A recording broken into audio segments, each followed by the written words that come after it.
இசை இல்லாம நம்ம வாழ்க்கை இமேஜின் பண்ண முடியுமா? சில நேரம் யார்ட்டையாவது பேசணும் போல இருக்கும், ஆனா பேச முடியாது. அந்த டைம் நம்ம என்ன பண்ணுவோம்? ஹெட்ஃபோன் போடுவோம், ஒரு சாங் ப்ளே பண்ணுவோம்.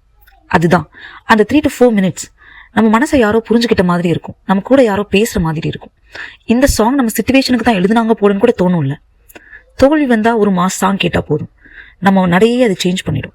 பிரேக்கப் ஆச்சுன்னா சேட் சாங் ரிப்பீட்ல போட்டு கேட்போம், அழுவோம். ஆனா அந்த சாங் நம்ம கூடவே இருக்கும். ஒரு சக்ஸஸ் கிடைச்சிச்சுன்னா செலிப்ரேஷன் சாங் ஃபுல் வால்யூம்ல போடுவோம்.